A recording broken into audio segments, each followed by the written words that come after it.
எல்லாத்தையும் பார்க்க 100 ரூபா டிக்கெட்டா? அநியாயமா இல்ல? கவுண்டர்ல வாங்குற வரைக்கும் 100 ரூபா, அரை மணி நேரம் லேட் ஆச்சுன்னா 500 ரூபான்னு பிளாக்ல வச்சுருவாங்க. புரியா 140.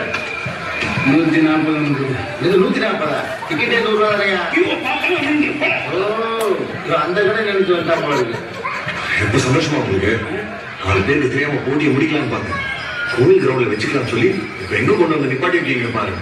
சாரி மாப்பிள்ள, நான் கூட இவ்வளவு கிரௌட் எதிர்பார்க்கல. எப்படி மாமா இவ்வளவு பேருக்கு தெரிஞ்சது? நம்ம சட்டம் கோர்ட்ல கொண்டாடிட்டு சொல்லியிருக்கிறோம்.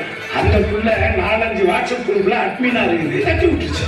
நல்ல விஷயத்த மாப்பிள்ள பார்க்க மாட்டாங்க, கெட்ட விஷயம்னா நான் நீ போட்டி மட்டும் பார்க்குவாங்க. அதுக்கு டிக்கெட்லாம் கொடுக்குறீங்க. டிக்கெட் கொடுக்கணும் கூட்டத்தை கண்ட்ரோல் பண்ண முடியும் மாப்பிள்ள. நான் என்ன இந்த காசை எடுத்துக்கிட்டா போப்பேன். அங்க பாரு, சேல்ஸ் கேர்ள்ஸ் மாப்பிள்ள. அவங்க இல்லாம இனிமே எந்த போட்டியும் நடத்தக்கூடாதுன்னு கவர்மெண்ட் ஸ்ட்ரிக்டா சொல்லிடுச்சு. இந்த முட்டை பாவாடைக்குன்னு ஒரு கூட்டமே இருக்கு மாப்பிள்ள. பாரு ஜட்ஜம்மாவே எவ்வளவு ஆர்வமா வர்றாங்க பாரு.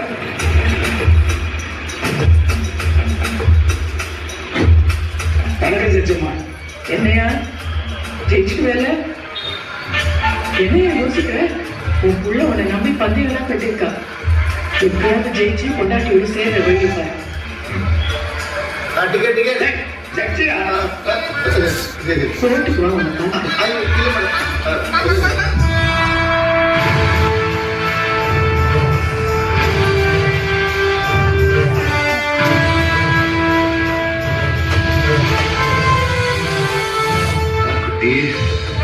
மேட்ச் பார்க்க ரெடியா? நீ மோத போறது ஒரு ஸ்டேட் சாம்பியன் கிட்டங்கிறத மறந்துடாது. அந்த ஸ்டேட் சாம்பியன் ட்ரைனிங் எடுத்தது என்ன வச்சுதான் அவரோட ஆல் மூமெண்ட்ஸ் ஐ நோ.